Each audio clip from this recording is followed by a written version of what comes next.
Bon, donc moi je vais vous présenter quelque chose qui n'a rien à voir avec le développement, mais qui peut être utile pour ça. Si tu peux voir, c'est là. Donc, vous avez une idée, comme ça présenté Ludovic là, mais qu'est-ce qu'on fait après? J'espère que vous avez déjà tous eu une idée, sinon dommage. Voilà. Donc en général, une idée, ça vient d'un problème qu'on rencontre et auquel on voudrait apporter une solution. Donc le problème de Ludo, c'était de lire des bouquins depuis sa machine. Finalement, il a fait du JavaScript. Donc en général, ça part d'un problème, on trouve une solution, mais maintenant en fait une idée, la valeur d'une idée c'est rien. C'est zéro tant que on ne l'a pas montré à quelqu'un ou qu'on n'a pas prototypé cette idée et qu'on a développé derrière le projet. Donc un petit conseil quand vous avez des problèmes, il faut les écrire. Parce que vous voulez penser à une solution un soir, puis finalement le lendemain quand vous voyez, vous avez tout oublié. Donc passez par l'écrit et comme ça comme ça. Donc moi l'étape que je vois tout de suite après, c'est faire un prototype, ce que tu as fait. Donc soit on le fait avec du bootstrap, ce genre de choses, soit on prend un petit stylo avec un papier et puis on griffonne, on fait quelque chose. Alors ici c'est un exemple de la partie d'administration de WordPress. Il n'y a pas besoin d'être aussi détaillé que ça peut être juste là je vais passer une vidéo, là je vais passer un bout de texte, vraiment juste passer du contenu.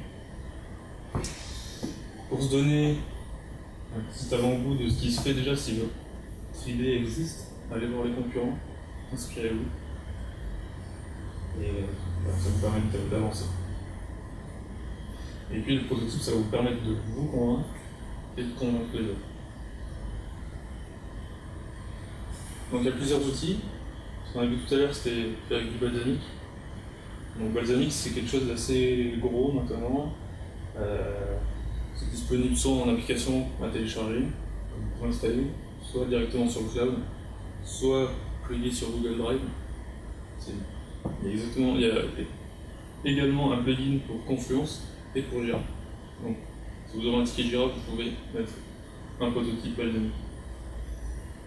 Et il y en a plein d'autres. Solidify, Photo.io, Notice, plein. Vraiment, moi j'utilise Balsamiq, ça marche pas mal. Voilà. Bon. L'étape d'après, c'est faire une landing page. Donc ça peut également être un prototype. Donc, une image de Launchrock, ça a été lancé sur un startup weekend. Et donc là, c'est vraiment première étape, deuxième étape. Vous allez expliquer votre problème, comment vous voulez résoudre votre problème, et du coup récolter des mails de gens qui sont intéressés par votre solution. Donc ça va me servir pour des étapes futures. Donc comme tout à l'heure, Launchrock, plus maintenant il y a des dizaines. J'en ai mis deux en bas, là. Launcheffect, c'est un thème WordPress. Donc si vous voulez mettre WordPress, vous pouvez mettre Launcheffect, ça vous fait exactement la même chose. Et puis Rails Prelude Sign Up App, c'est un squelette d'application en Rails qui vous permet de faire ouais, Donc le panel d'utilisateurs. Bon, dans tous les emails que vous avez récoltés, là, vous allez pouvoir en sélectionner quelques-uns. Alors je mets bien sélectionné, il ne faut pas ouvrir à tout le monde parce que si vos concurrents s'aperçoivent que vous avez commencé à faire quelque chose, ils vont aussi s'inscrire sur votre newsletter pour essayer d'être pendant les bêtas privées.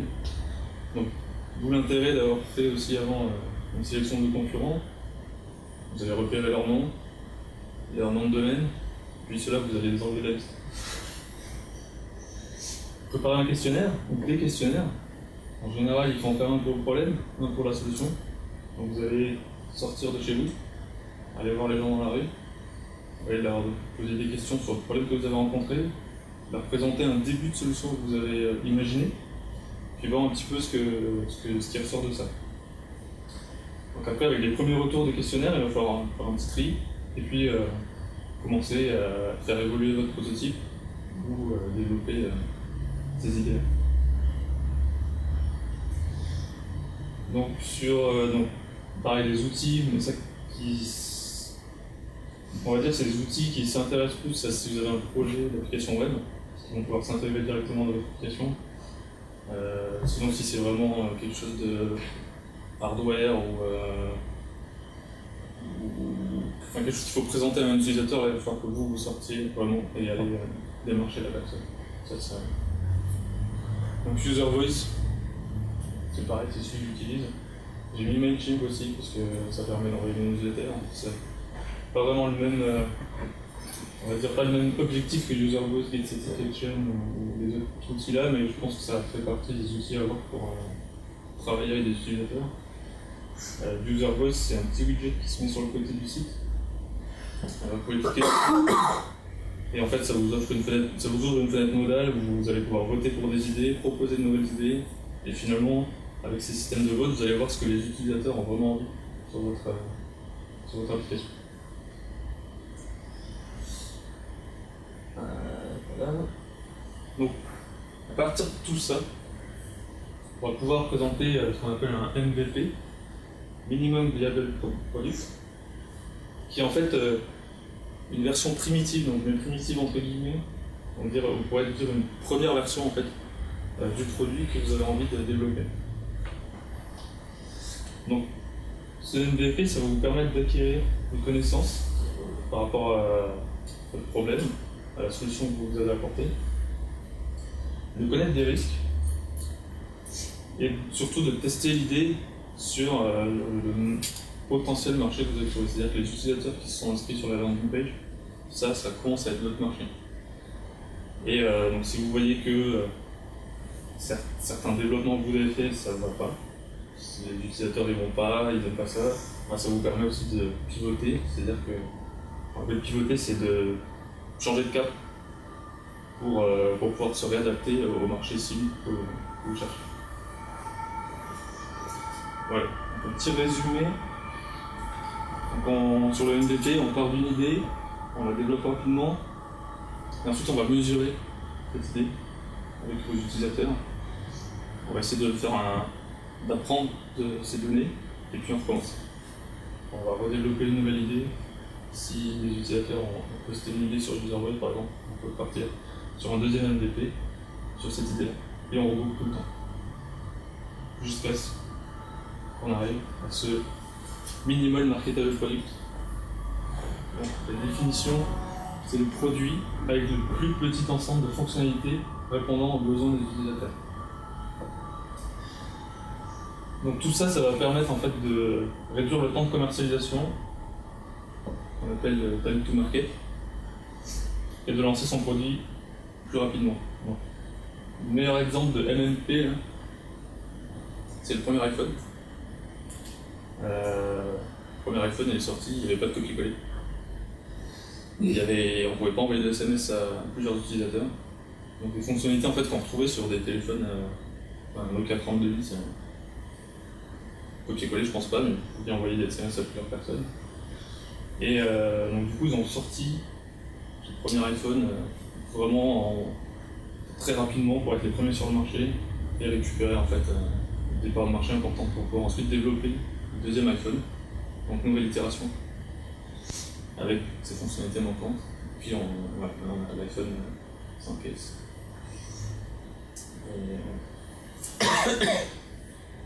Donc voilà, le MVP, c'est différents types de MVP pour arriver au lancement du produit ou du projet.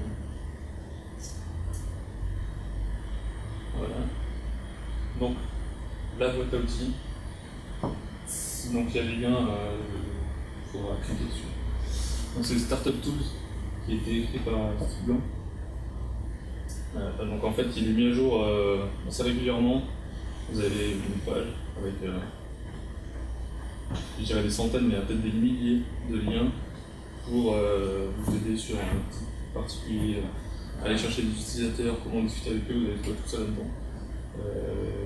Quel outil utiliser pour faire telle sorte de problème, ça sera là-dedans aussi. C'est la Bible de la startup. Et voilà, j'ai fini. Merci beaucoup. Si vous avez des questions.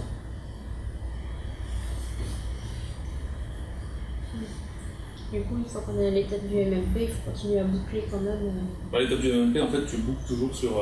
Tu refais des MVP. Donc tu recommences par. Pour le MVP, c'est vrai qu'il y a écrit produit dedans. Donc tu peux vraiment appliquer ça sur une idée, une nouvelle idée, une nouvelle fonctionnalité, tu peux appliquer ça. Et puis, voilà, ça boucle. Donc l'idée c'est de faire garder le produit en commercialisation, de faire garder des utilisateurs en bêta privée à côté sur une nouvelle fonctionnalité et puis de lancer le produit amélioré après. C'est ça. Donc il y en a qui disent que il faut, une fois que tu as ton produit sur internet, il faut passer 80% de ton temps à faire évoluer les fonctionnalités existantes par rapport au retour d'utilisateurs et les 20% restants à développer de nouvelles fonctionnalités. Pour faire évoluer ton produit et puis peut-être aller récupérer d'autres sociétés.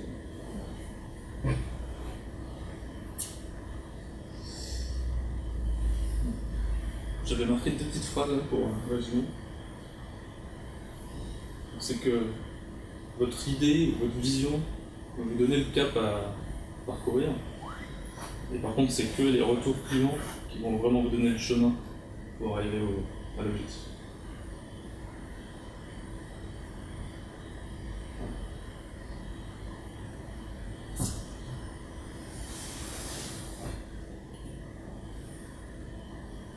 Vous avez d'autres questions? Eh ben, merci Fred.